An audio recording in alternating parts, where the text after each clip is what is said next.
Di balik sorotan kamera dan sorak-sorai penonton, ada narasi yang tidak banyak orang pahami.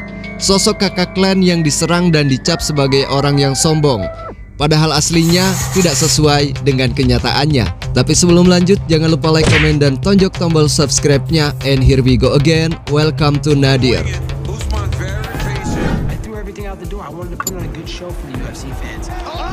Saya punya pendapat karena banyak bocil-bocil FOMO ya tahu tentang isi dari pertandingan. Di dunia media sosial, persepsi bisa dibentuk dalam hitungan detik. Begitulah yang dialami oleh kakak Klan. Sosok yang belakangan ini ramai dibicarakan. Banyak warganet yang dengan cepat melabelinya sebagai pribadi yang arogan, sombong, bahkan terlalu percaya diri. Akan tetapi yang tak banyak orang pahami adalah konteks di balik layar pertandingan yang ia ikuti.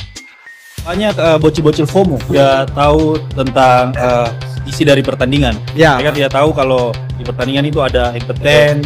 Ya, harusnya kita goreng-goreng pertandingan itu, ya mereka pikir itu real. Pertandingan bukan hanya soal fisik dan juga teknik.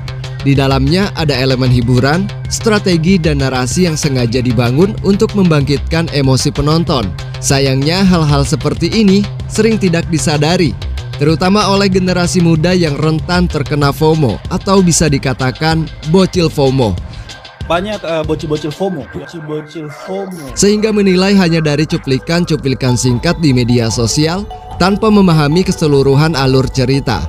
Dalam kenyataannya, apa yang viral di TikTok, Instagram, serta YouTube belum tentu menggambarkan sosok asli seseorang.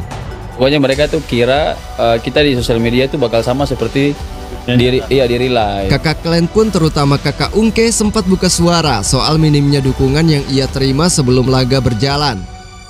Sebelum pertandingan juga semua memang tidak support saya. Fenomena ini menunjukkan betapa kuatnya pengaruh opini publik yang seringkali terbentuk dari asumsi sepihak saja. Namun menariknya, setelah pertandingan usai dan performa kakak Klan dinilai langsung di arena, gelombang dukungan mulai muncul. Haters yang sebelumnya bersuara lantang mulai diam, sementara simpatisan mulai angkat bicara. Inilah realitas sosial di dunia olahraga hiburan. Kemenangan dan mentalitas petarung bisa mengubah stigma dalam semalam. Dalam pernyataannya, kakak Klan menekankan satu poin penting. Pernyataan ini menyentuh esensi dari pertarungan modern, bukan sekedar siapa yang lebih kuat, tapi siapa yang lebih menarik. Di era digital ini, aspek marketing menjadi krusial. Penonton tak hanya ingin melihat duel teknik, tapi juga drama, cerita, dan ketegangan yang dibangun sebelum laga dimulai. Namun penting untuk dicatat bahwa strategi promosi harus tetap dilakukan secara etis. Menyeret isu sensitif seperti ras, agama, atau keluarga hanya akan menciptakan konflik yang tidak sehat. Fokus sebaliknya tetap pada pertarungan, rivalitas yang sehat, dan nilai sportivitas. Kisah kakak Klan menjadi cerminan penting bagi kita semua. Jangan cepat menilai seseorang hanya dari potongan video ataupun caption di media sosial. Dunia pertarungan memiliki banyak lapisan, dari persiapan mental, strategi promosi, hingga tekanan publik yang sering tidak terlihat di permukaan. Di balik kontroversi, ada pelajaran penting bahwa opini publik bisa saja berubah seiring waktu, dan bahwa kekuatan narasi bisa menentukan nasib seorang petarung di mata dunia.